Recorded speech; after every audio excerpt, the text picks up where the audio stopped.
गुरु तुम्हारे शरीर को छूने की चेष्टा करे, जो गुरु तुम्हारे साथ गलत संबंध बनाने की कोशिश करे, तुरंत हट जाओ, कोई अपराध नहीं लगेगा, कभी दोबारा मत जाओ। वो गुरु नहीं, वो कालनेमी है, वो पाखंडी है, जो धर्म भ्रष्ट बैठे हुए हैं, केवल अपनी वासनाओं का पोषण करने के लिए भेष का आश्रय लिए। वो संत नहीं है। संत वही है जो तुम्हारे आचरणों को सुधार दे, जो तुम्हारा परिवर्तन कर दे, तुम्हारा शोषण कर दे, उसे संत नहीं कहते। ऐसा नहीं हमने आज तक कहीं शास्त्रों में पढ़ा है और ना ऐसा हमने प्रगट में संतों में देखा है। ऐसे माताएं बहनें बहु बेटियां सब जाती हैं तो बिल्कुल संत भगवान की तरह होते। कहीं भी किसी भी बहु बेटी के पास बैठे तो कभी संशय थोड़ी होता था, नहीं, ऐसे कभी आचरण नहीं सुने गए। ये सब नए नए जो अपनी वासनाओं की पूर्ति के लिए भेष बना लेते हैं पाखंड में, वही लोग ऐसा करते हैं। सच्चे मार्ग का पथिक संत ते होए न कारज हानि, भूल न देह कुमारग पाऊं, संतों के लिए लिखा है। ऊसर बरसई तृण नहीं जामा, संत हृदय जिम उपज न कामा। सच्चे गुरु की और सच्चे संत की पहचान क्या है महाराज? जिनके पास जाने से भगवान का स्मरण होने लगे और सब आचरणों में सुधार होने लगे, बिना किसी प्रयास के सब आचरणों में सुधार होने लगे, सच्चे संत की पहचान है।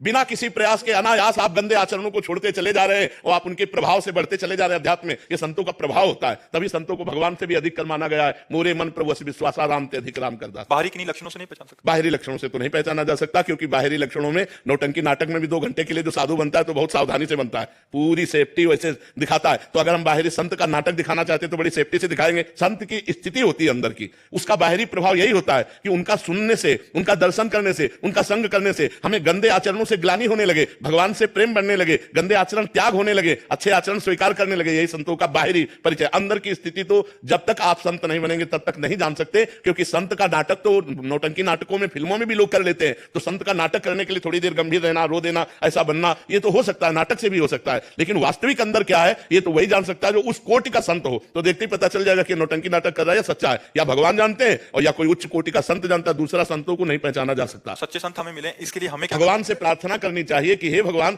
मुझे सच्चे संत मिले। और जब भगवान कृपा करते, जब द्रवई दीन दयालु राघव तो साधु संगति पाइए। जब भगवान कृपा करते तब संतों का संग प्राप्त होता है। भगवान जिन गुरु को हम प्राण मानते हैं, रब्बर परमात्मा मानते हैं, उनकी कोई निंदा करते क्रोध अपने आप आ जाता है। नहीं, सुनना चाहिए, छोड़ देना चाहिए। बातुल भूत विवश मतवारे ते नहीं बोले वचन बिचारे। ये मूर्ख लोग, पागल लोग बोलते रहते हैं। देखो, संत की बाहरी बातों की ही प्रशंसा और निंदा होती है, आंतरिक स्थिति को तो कोई जान नहीं सकता। बाहरी बातों में जैसे बहुत भीड़ लग रही, अरे वो तो इतनी गाड़ी में चलते हैं, अरे इससे ज्यादा और क्या निंदा हो सकती है?